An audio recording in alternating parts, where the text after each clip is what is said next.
Solidarity Committee on the Americas is very active. We do a lot of work with Cuba. We do report backs and events like this. If you look at our YouTube channel, you can see many of the coffee hours we have done. The last one being on Ecuador. This one will be up there too. And there are cookies over there. Please have cookies. And so I'm going to just, without further ado, Drake Myers and Andrew Josefchak. Did I say it right? Yeah. I got it. Who were just recently in Venezuela with the Alliance for Global Justice. And I was there too several years ago. I got a hat there. Oh, yeah. Yeah, that's right. And I was just amazed at the changes that have been made just in 3 or 4 years. It's just, it is incredibly inspiring, and it kind of breaks your heart when you see what's happening in this country. But so, without further ado, Thank you please. very much. We got some events to plug right at the top. So our Al Nakba March is May 20th, Saturday, and that'll be in Bryan Square Park. That's a little ways off, but it's good to plan ahead. What else do we have? So the first week of May, we're going to do a week of action for Alex Saab, who we'll talk about in our presentation. But here's the big banner. And then what's the other one? Oh, and we also wanted to mention Yes. that our friend Lyndon is here in the second row there, works with the Coalition for Justice for Jamar Clark. We're working on the CPAC campaign in Minneapolis, Civilian Police Accountability Commission. Is that right, Lyndon? Good enough, yeah. Good enough, okay. And she has the petitions that they're working on getting signed in order to make community controlled police a reality in Minneapolis. So if you are a Minneapolis voter and have not signed it, please sign that petition. Okay. So yeah, I think we can get started with the main presentation. Drake's about to give a little bit of background history on Venezuelan history. But before we get to that, I just wanted to say why we went there in the first place. So the Anti-War Committee has done Venezuelan solidarity work for years. And we have, for the entirety of the committee's existence, campaigning against sanctions and maintaining that sanctions are an act of war. Sanctions kill people. They're not some kind of victimless alternative to war that's just lowering business incomes or something. They kill. And Venezuela is the most heavily sanctioned country in the world at the moment, and it is the country. It is a country where sanctions have had a. Hi, how you doing? It's a country where sanctions have had a absolutely devastating impact. At the height of the sanctions during the pandemic, there were more than 40,000. No, actually, pre-pandemic. Sorry, pre-pandemic. There were more than 40,000 excess deaths a year in Venezuela, and that's directly attributable to U.S. sanctions. So we had the opportunity to go on this trip, and another important element of why we went is that Venezuela has been heavily targeted by U.S. media. If you turn on the TV and there's a news story about Venezuela, what you're going to hear is that it's a dictatorship. There's no political freedom. The people are starving due to the mismanagement of the terrible government, and so on and so on and so on. That's not the reality. That's not what we saw, and it's really important to go on delegations like this because countries that are the targets of U.S. imperialism are also targets of the media who work for U.S. imperialism. So with that being said, I want to turn over to Drake for a bit of recent Venezuelan history. Yeah, so I'll start with the very basics. Here's where Venezuela is. It's just on the other side of the Gulf of Mexico from the United States, and it has the largest oil reserve, an oil reserve. The largest oil reserve on the planet, or in a country, because I think the Gulf, all told, has more, but Venezuela in one country has more than any of those states. So for a long time, the United States was able to just drink that oil with a straw, and now it's being used for the social good there, and that's a primary reason why they're the target of U.S. sanctions and warfare and coups, all that. So here's a map. 90% of people live up here in the extension of the Andes that goes to Caracas and the coast there in the northwest. And then there's Maracaibo, where a lot of the oil deposits are. And Lake Maracaibo has so much oil under it that the lake has a surface level of oil. And even back before colonialism, before colonization, the indigenous people knew about the oil there and used it for different things. And then in the southeast, there's these amazing mountains called tepuis. They're like these flat-top cubic mountains, and you can see the springs coming down as waterfalls. We didn't see any of this, to be honest, but it's a beautiful feature there. And the tallest waterfall in the world is Salto Angel, or Angel Falls. And it's a spring to the top of this tepui that then pours over. So that's the tallest in the world. But, and there's, uncategorized species there on top of those tepuis, and scientists go on, delegations of their own there to try and categorize those species, and they have to work with indigenous people who are put into control of that whole process. So they need a guide to be able to go up there, and it's very rare to get that kind of access. Anything else to say about it? Well, there's this big Llanos plain, and then there's the Orinoco River that goes through it. That's the second biggest next to the Amazon, and a little bit of the Amazon rainforest is there in where I'm pointing right now in the south. So I know we said recent history. I'll speed it up. More or less. Yeah, 1811, so recent, but It's relevant. yes, very relevant, because the Chavista and Chavez revolution is a Bolivarian revolution. They harken back to this Bolivar and his ideas. He was the liberator figure of not just Venezuela, but he was Venezuelan, but of Bolivia, Colombia, Ecuador, Panama. And he had a lot of radical ideas about, having a classless society in Venezuela, trying to abolish slavery, all these things. So those ideas and that patriotism for Venezuela is what Chavez eventually draws on. But that was in 1811.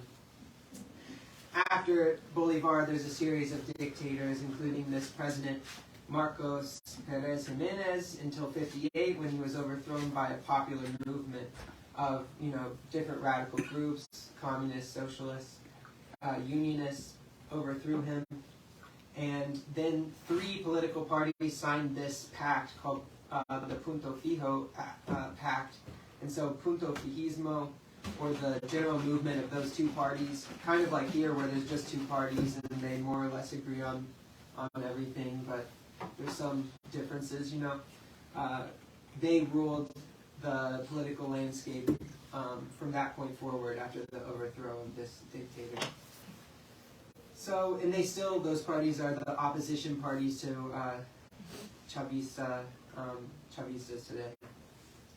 So here's the final person before Chavez was Carlos Andres Perez.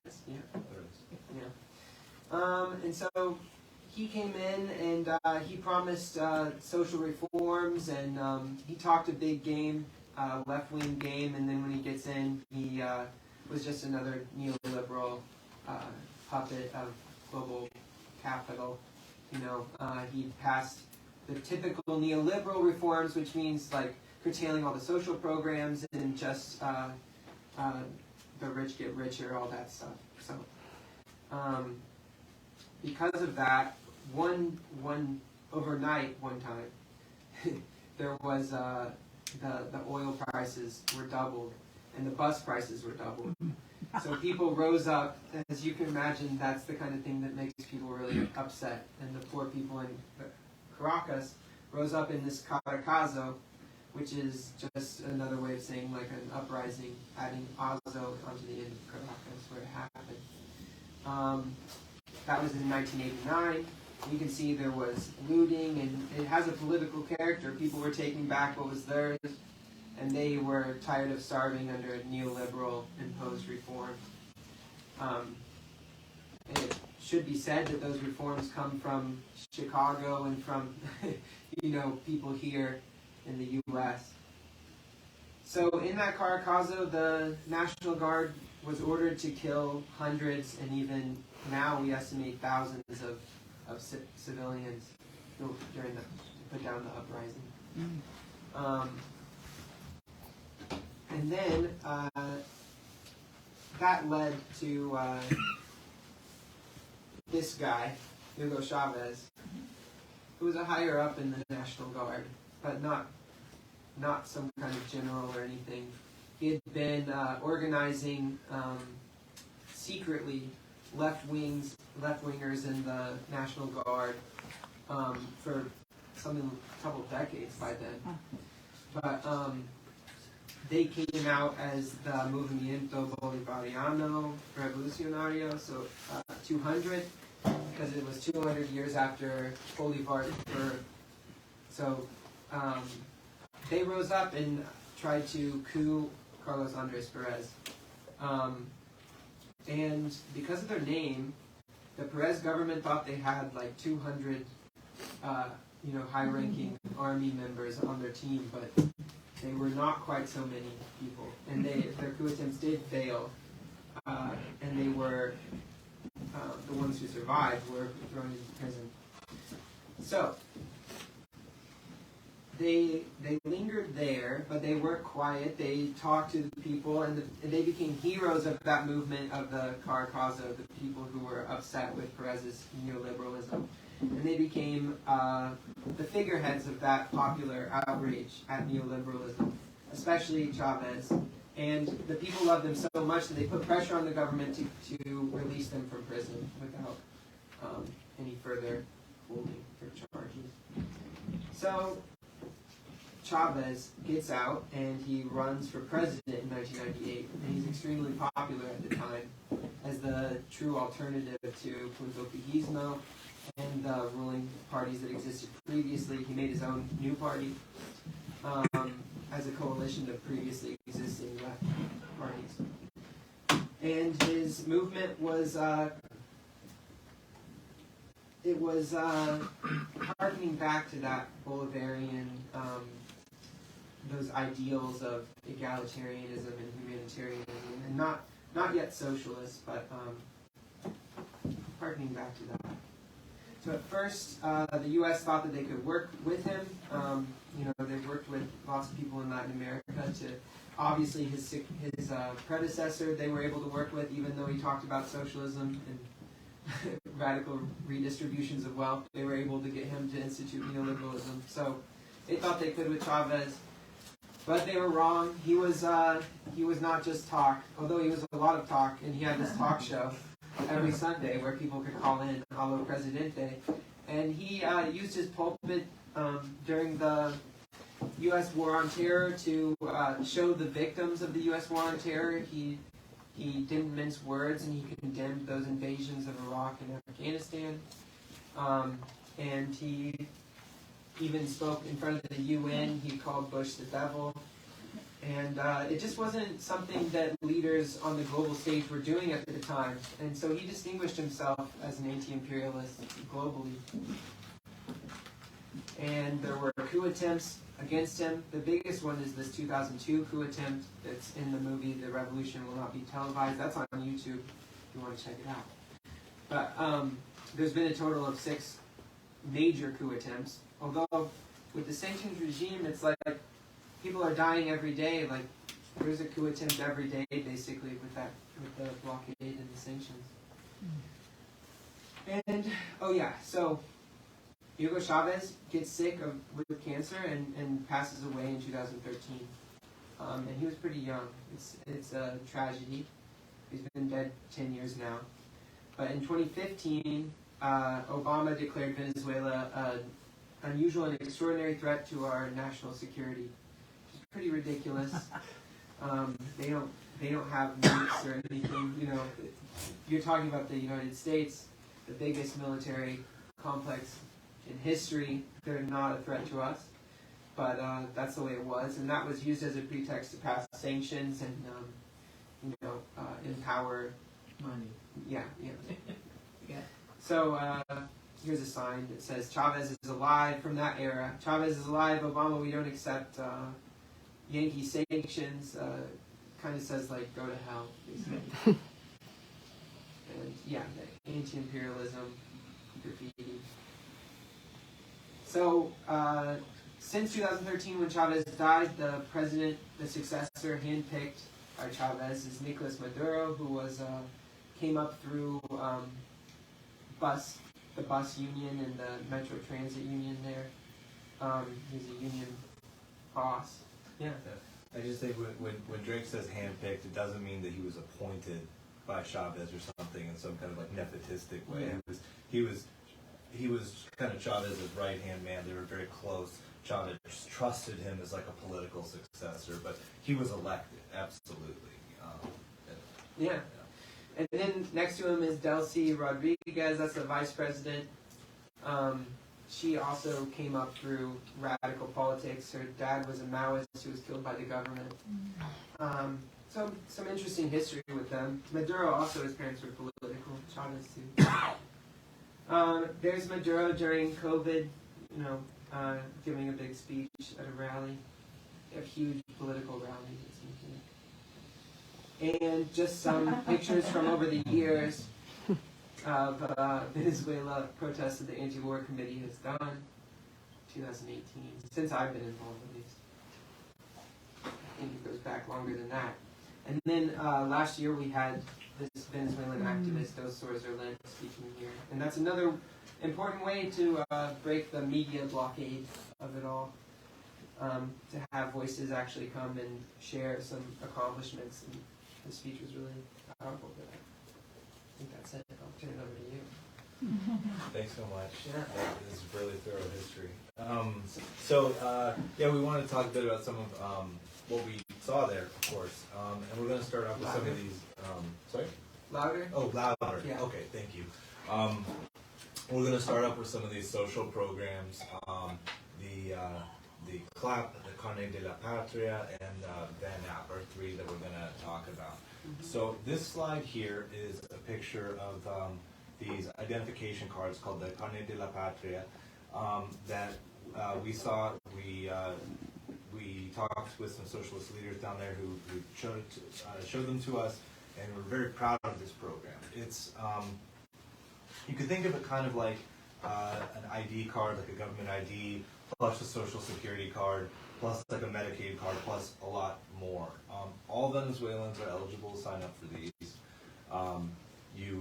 More than, I think, 80% of the population is enrolled, and that's actually kind of almost a deceiving number, because in rural areas there are particular programs that rural people are eligible for, and these Carnet de la Patria don't apply so much to the rural people. So that enrollment figure is actually kind of lower than it maybe implies, if that makes sense. So when you sign up for one of these, you fill out a kind of questionnaire. You get that asks things like, are you currently pregnant? Do you have any illnesses? Do you have any disabilities?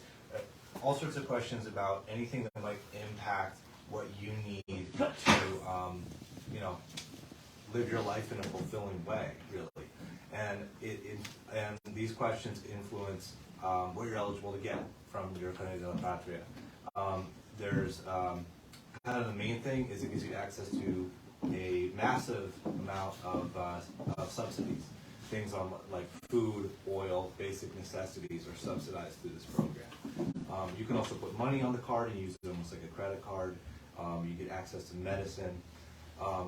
And it's more than just, this might to some people sound sort of like programs that we have in the U.S., like food stamps or something, but I want to emphasize that it is a lot more than that, because all of this information that that you give to the government in order to get what's necessary for you is used to centrally plan the distribution of resources in Venezuela.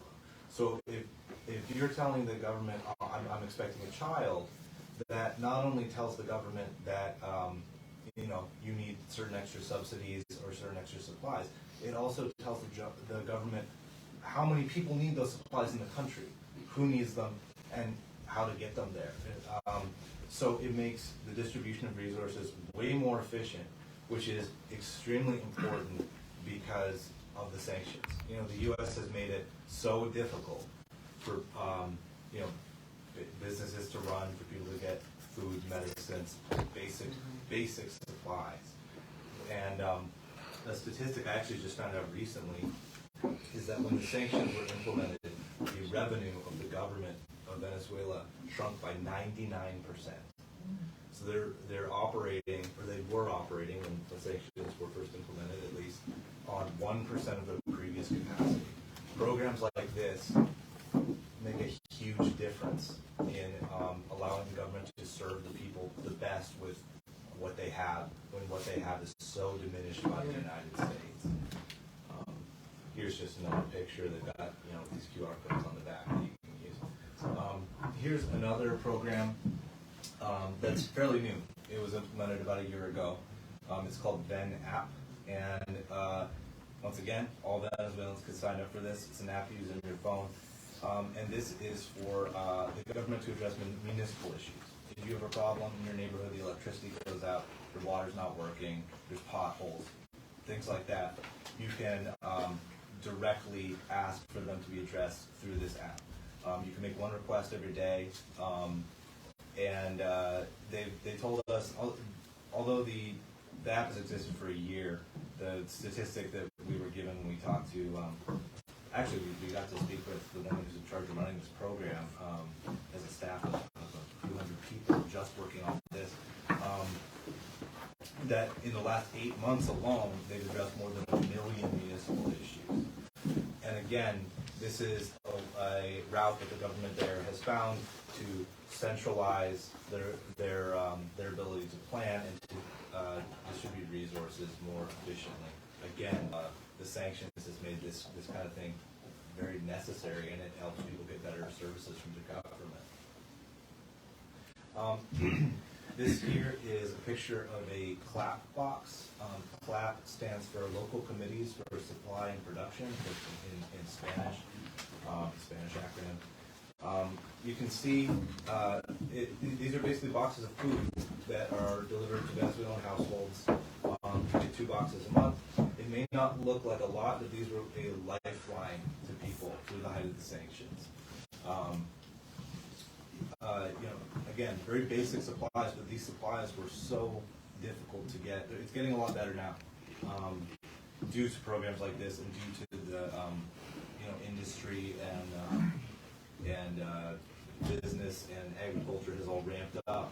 But especially through the pandemic, this sort of stuff genuinely saved lives. Undoubtedly, thousands and thousands and thousands of lives. I also want to emphasize with this. It's again not the same as social programs that we have here, in that here, if you want to go on food stamps or Medicaid or something like that, it's always means tested, right? You've got to prove that you really deserve it. You're poor enough to deserve it. That's not the case with these programs there. These are programs that everyone in Venezuela can sign up for. It's something that's like the right of every citizen to have access to programs like this, which is completely different from how government programs that are intended to help people run in the U.S. In the U.S. it's like, well, we'll help you if you can prove that you're desperate enough. But in Venezuela, it's like, we think everyone deserves help. There's a very different attitude. The programs there. Okay, so I want to just talk a little bit about how they arrived at more food sovereignty. So Venezuela used to import 60%. 80%? 80% plus, yeah. That's crazy. Yeah, so they used to import 80% of their food. And this is a country where they could easily grow enough food to even export, because it's very fertile land. It's like one of the most natural places to grow cocoa, and they were importing chocolate from Belgium. So it doesn't really make sense. but it has to do with how you know how it was how the whole economic system was set up in a backwards way due to colonialism and stuff like that. So, so here's Caracas, some pictures. There's the hotel we stayed at. We went to this park right after we got there. There's people doing Tai Chi and eating some ice cream, but and there's some kids. But this park had Feria Conuquera Agroecológica, which is like Conuquera is like a small farm or a family farm. So it was like a farmer's market, agroecological farmer's market. And they don't just do you know, selling. They also this organization that does it. They're Chavista, but they're not associated with the government. But they have like educational events about teaching people how to farm organically. And one of their big campaigns is defending this really revolutionary seed law that got passed there in 2015. Because if you see the sign, it says "Libre por un Venezuela libre de transgénicos," and it's like for a Venezuela free of transgenics or GMOs, basically, because they see that as key to their fight for food sovereignty and sovereignty generally. Because if you sign up for Monsanto seeds, you know, you have to buy Monsanto fertilizer, and you have to buy Monsanto. What do you use to get rid of bugs? Pesticides. My words are not coming well tonight. But so you have to sign up almost like a Netflix subscription. Like every year you have to pay Monsanto, and they can control everything that you produce. They even tell you what kind of crops to grow. So for them, and imagine being under a blockade where they can just rip that rug out from under you and everyone starves. They want to make an actually sovereign food situation in Venezuela. So this seed law that got passed after Chavez died, it forbids GMOs, so they're illegal, and that allows people to propagate their own seeds and start taking farming back into their own hands as Venezuelans. So this farmers market, though, it brings people from around Caracas into Caracas to sell their foods, helps them set that up, that arrangement, and teaches them how to do it with organic fertilizers and non-GMOs. So it was really cool to hear about that, which has like this relationship to the grand scale, but also such a small scale. And I talked to one of the leaders there, this Chavista named Giselle Perdomo, and she talked to me also personally about her struggles as a mom under the worst of the sanctions in 2017, 18, 19. She had a boy who was born under sanctions, and so when she was in delivery, they didn't have the right equipment. He was born with some defects and problems, and he had trouble breathing throughout his life and needed anti-seizure medication. And the anti-seizure medication was not available always in the country because of the blockade. That's U.S. policy. And even she told me when she used to take him to the hospital, these hospitals were, you know, the lights would flicker on and off, and electricity would be hard to come by. Little kids were lining up to use the only ventilator that worked, and they couldn't import ventilators. I imagine that was hellish during COVID too. But it was a very hellish situation she described, and she lost her son when he was 6 because of this.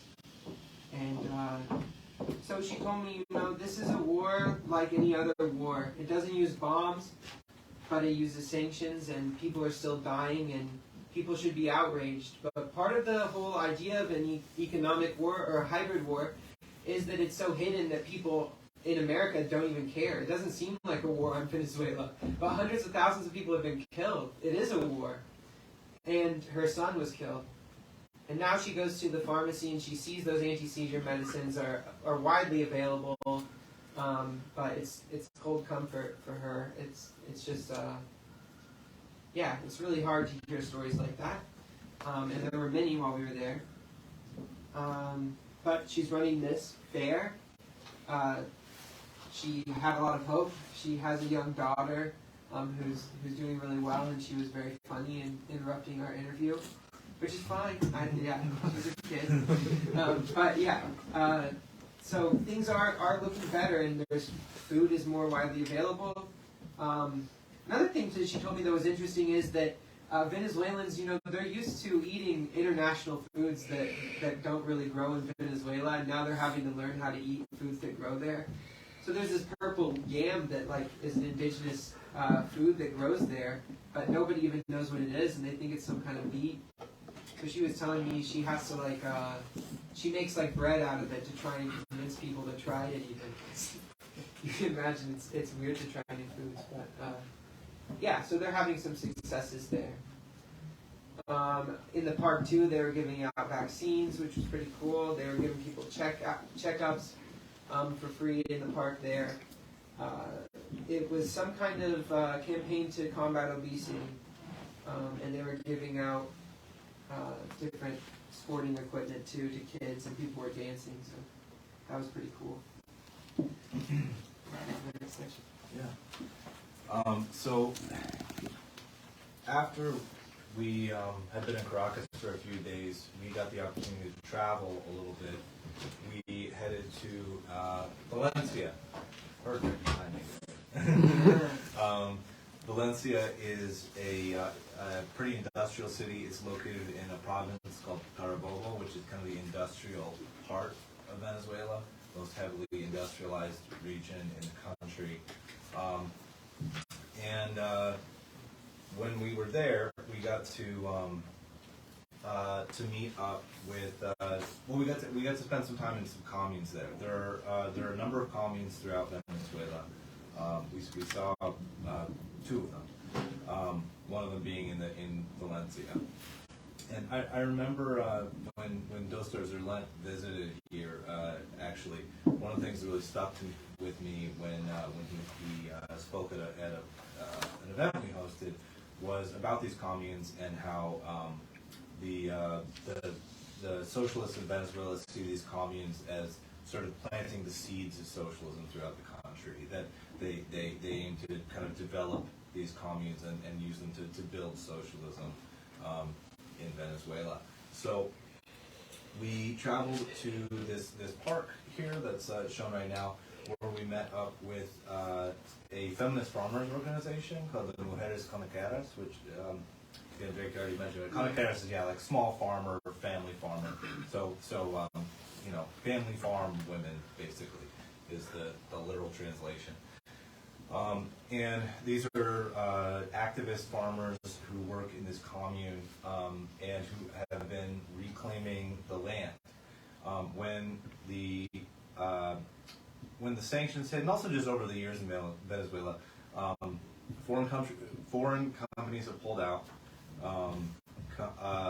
Companies that have been local to Venezuela have at times become unprofitable due to sanctions.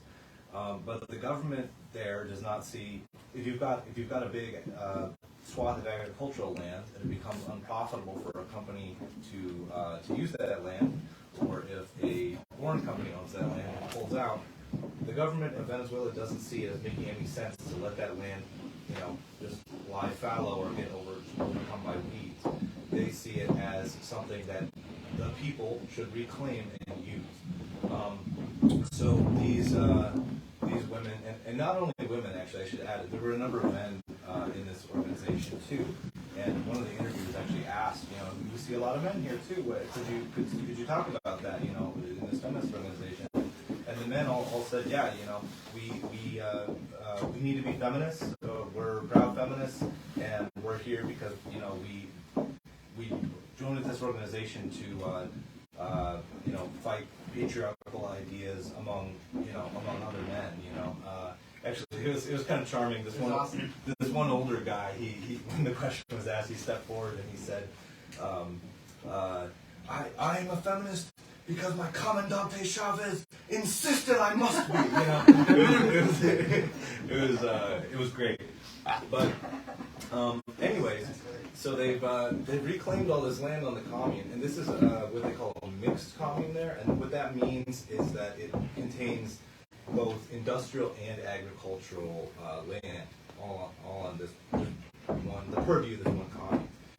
And the farming practices they've implemented have been so successful that more than 60% of the food consumed on that commune is now planted, harvested, packed, shipped off to a processing facility, packaged, and delivered and consumed, all within the commune itself.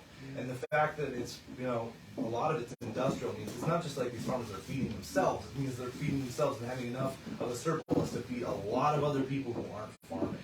And they told us that they had only fairly recently, they said 3 years ago we were harvesting with machetes.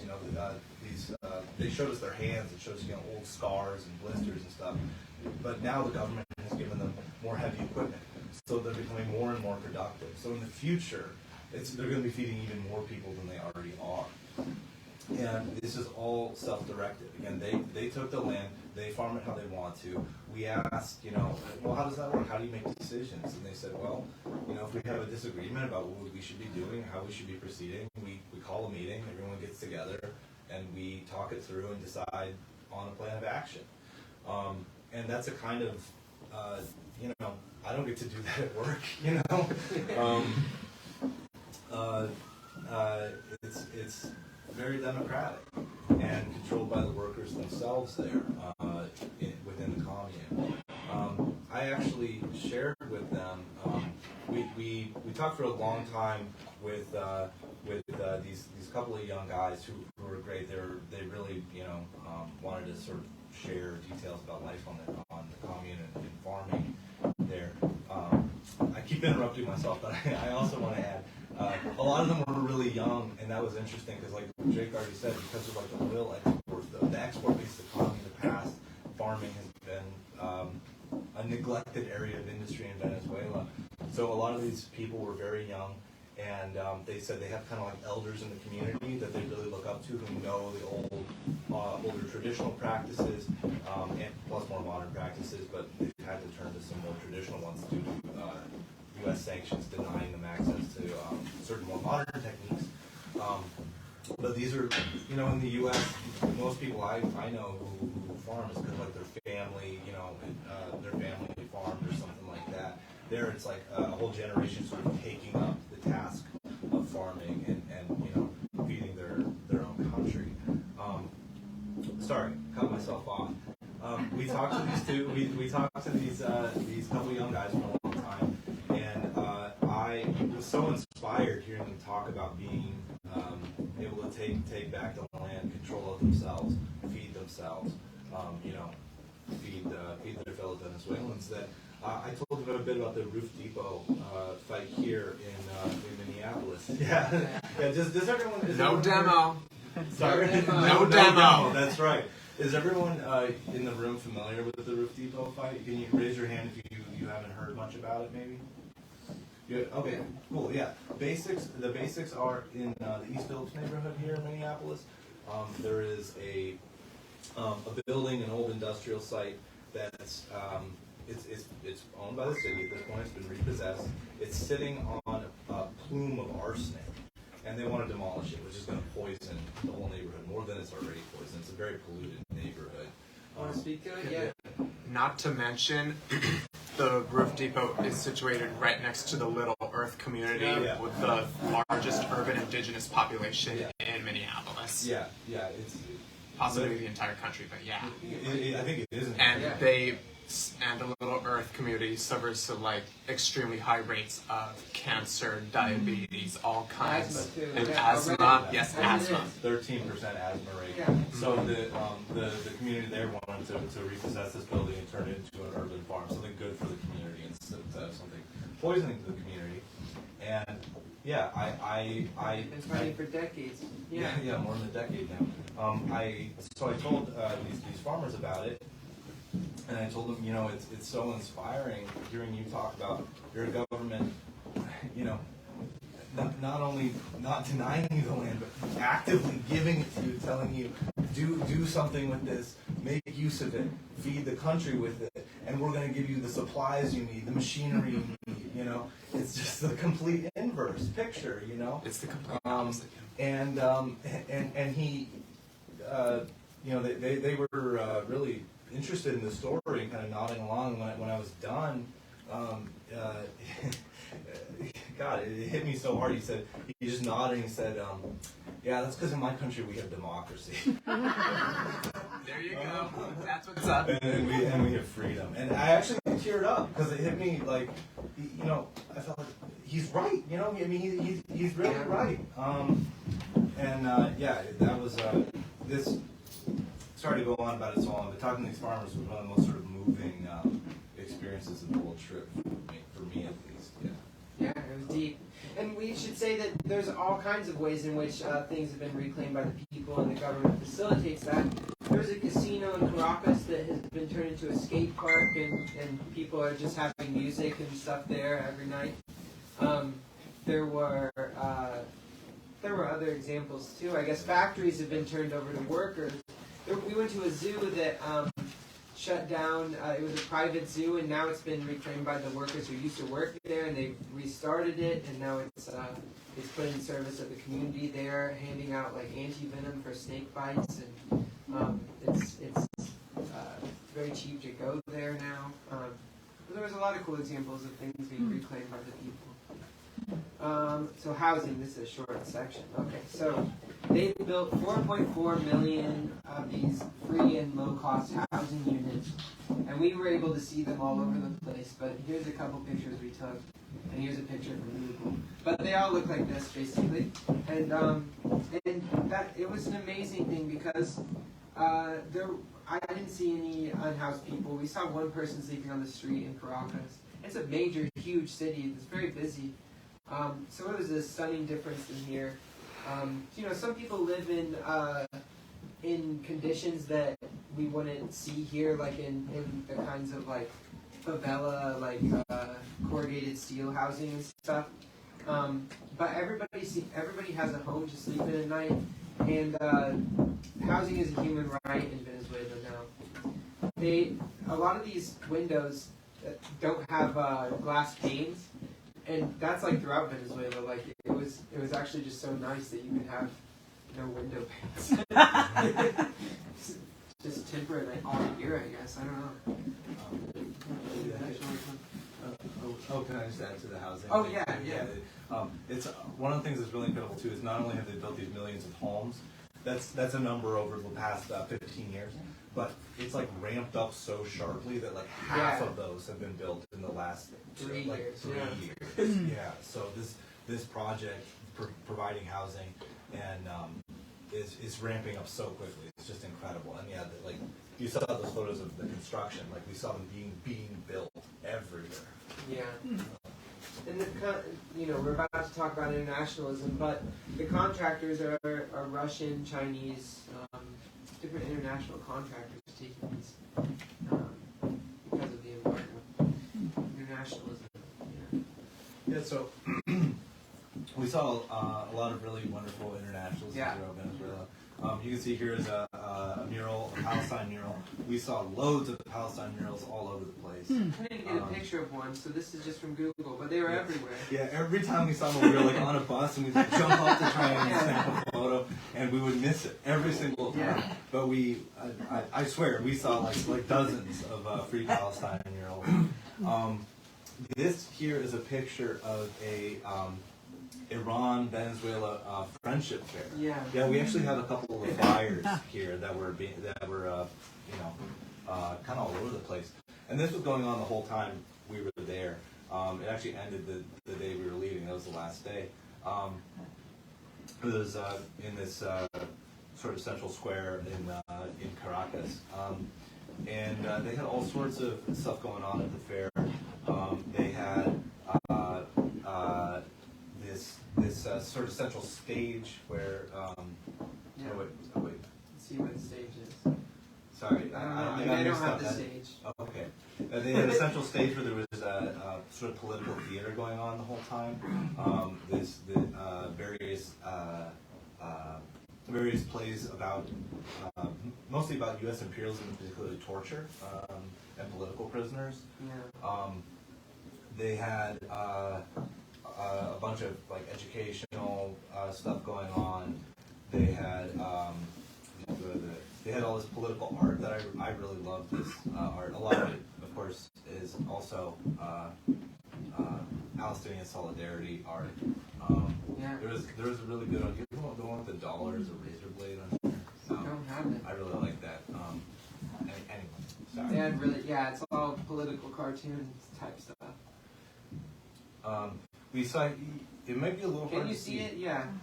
Yeah, you can see it. In Yeah. the background there is a George Floyd mural. Oh wow. Oh, yeah.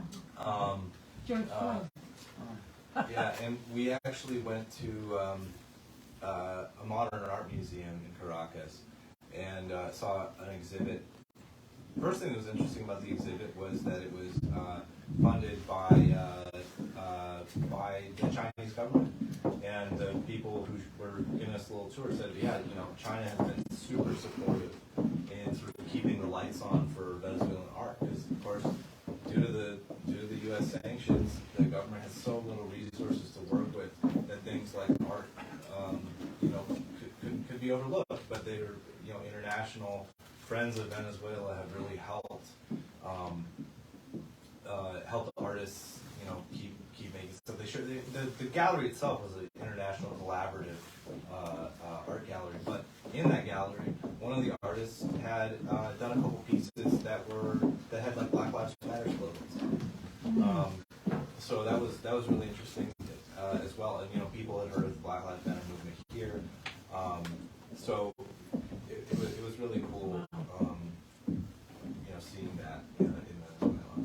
Yeah, Minneapolis has distinguished itself worldwide as the killer cop capital. So our reputation precedes it. Of course, there were a lot of Cuba solidarity, art, murals, etc., all over the place as well. Pictures of Che and Fidel are kind of all over the place. There's another one of Che with the Venezuelan flag as well. Anything that you would add to the international? It was really positive. It was beautiful. Yeah. I completely forgot to mention what Dre started off talking with. International solidarity from countries that have been willing to violate U.S. sanctions. Yeah. So a lot of people we talk to, both just ordinary working class people and plus politicians and so on too, talk about what a help like Russian engineers or Iranian engineers have been to the country. There's been like a lot of brain drain in Venezuela. Understandably, some people with the resources to leave have chosen to leave. So having access to not only goods from countries like Iran, but to knowledge and technology has been a really big deal in helping Venezuela not only make it through the sanctions, but sort of rebuild their infrastructure, rebuild their industry, even while they're under these. 1/3 of all humans are under some form of U.S. sanctions.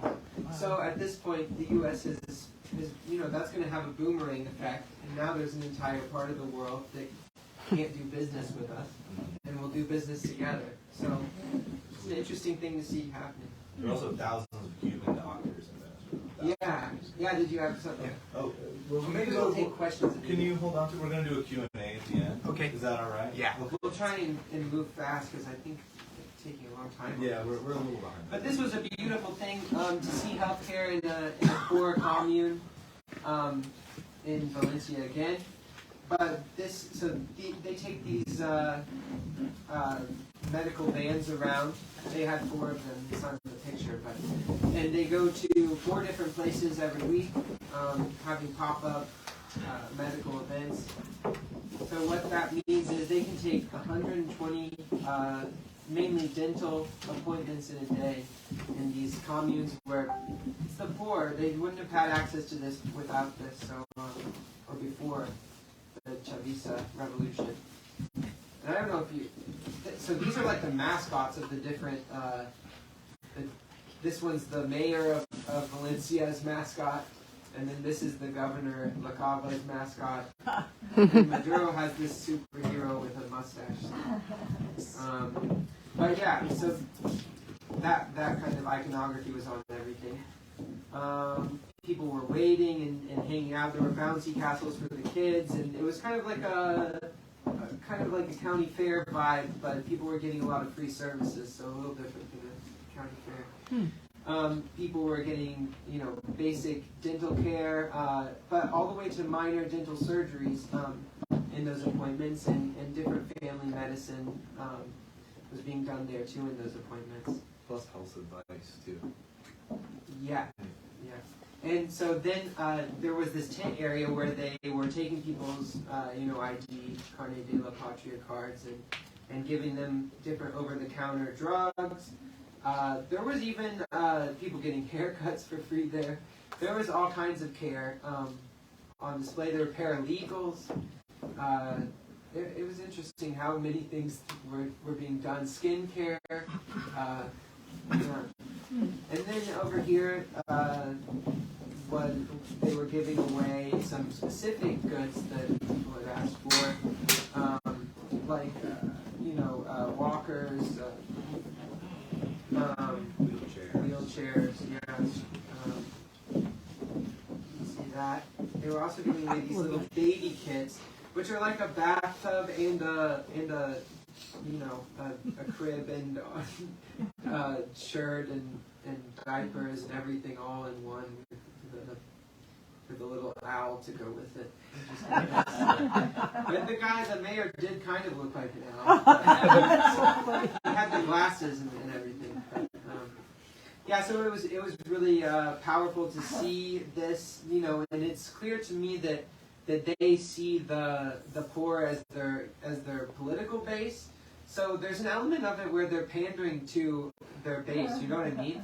They're trying to give them everything that they can to get them to vote for them.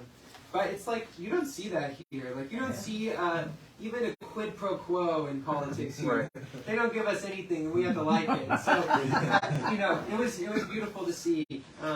They're more responsive. It's funny, because, you make a really good point. In the media here, it's like, the media will point to stuff like this and say, well, they're bribing the voters with services. It's like, you mean helping people? I'll take the bribe. Okay, so we'll end with our big campaign that we've connected with, that we're going forward with here, and then there's a national campaign, so we can go through this. Yeah, so we'll do another show of hands. How many people up here have heard of Alex Saab? He's right behind you. Yes. Okay, so Alex Saab is a Venezuelan diplomat. There's a little blurb about him. He's a Venezuelan diplomat who was kidnapped in Cape Verde off the coast of Africa. Yeah, there it is. Here we have a cartoon. Oh, nice. Small island nation off the west coast of Africa. Yeah, and he had a diplomatic passport on him. The U.S. kidnapped him, extradited him, and has now imprisoned him in Miami Federal Detention Center. So this is complete violation of international law. You can't kidnap a diplomat. Yeah, you cannot kidnap. There's no precedent, Yeah, and the U.S.'s case against him.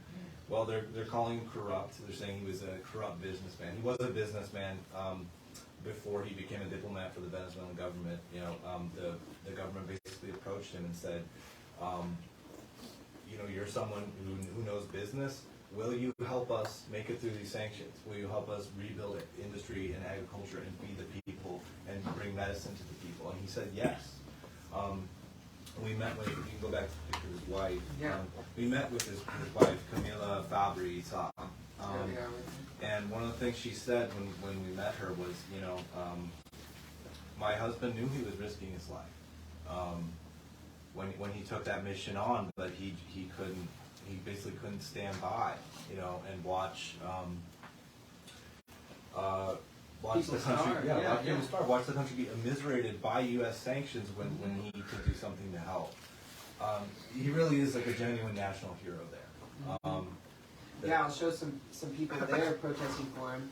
Yeah. In Valencia, they have a big movement there.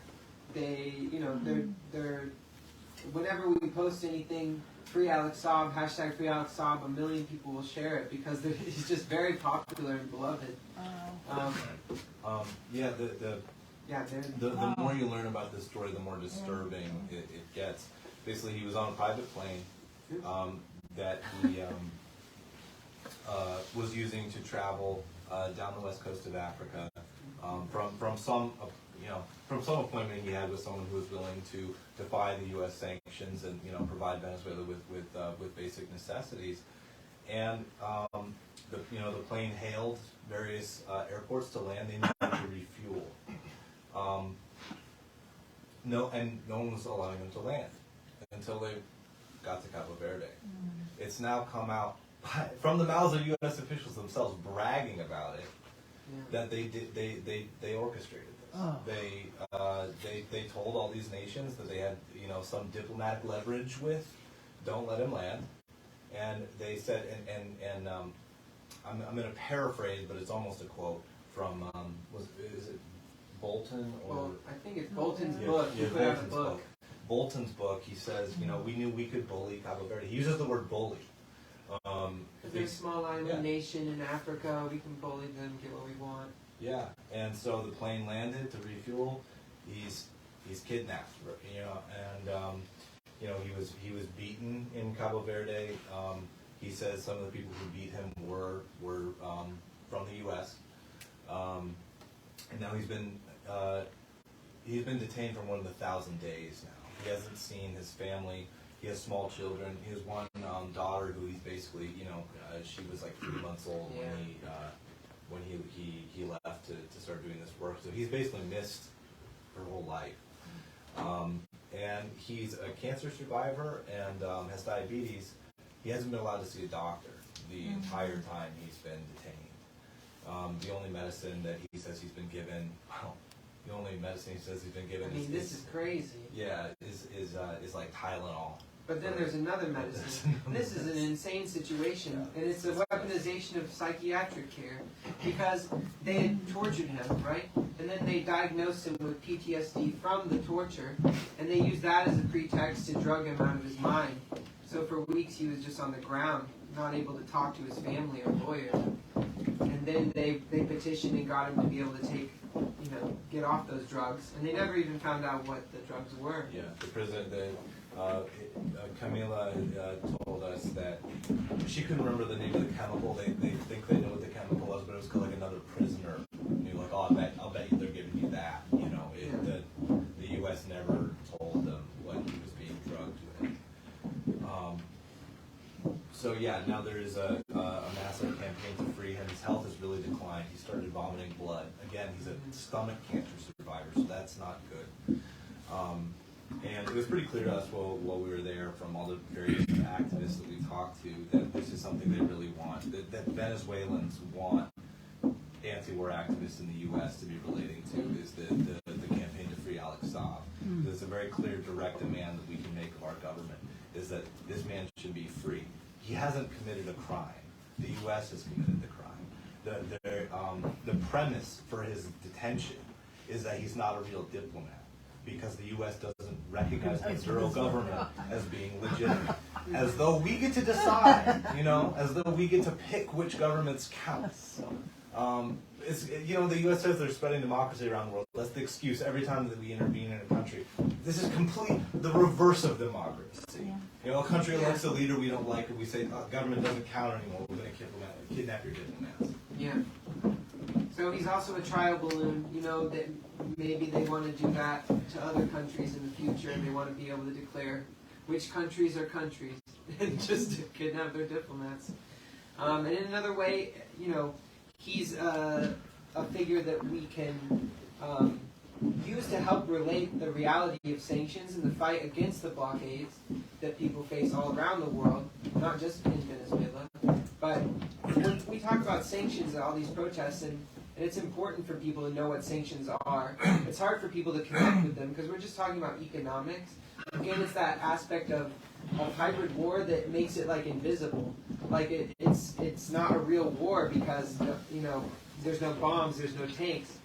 But with him as a face, you can see like the kind of like torture that U.S. sanctions cause and the pain that it causes families. So that's why I think it's a powerful campaign to be involved with. And everyone on their chairs has a postcard to Anthony Blinken. If you could fill it out with your thoughts on it, and we can send it with a stamp if you give it to us, or you can send it. But it'll help just to put pressure on him. And then additionally, we have a week of actions planned for the first week of May around the country, because now we're looped in with this coalition with the Alex Saab, and we'll keep people up on that. But I think there's going to be an event, a rally on the 7th. Unfortunately, we don't have a flyer yet because we're finalizing the details, but we will have a rally. We're going to, actually, this is something that a call we can make to people here. We're going to be attending the May Day March on May 1st at 4 at the MFT Adult Education Center. There's flyers right here at May Day.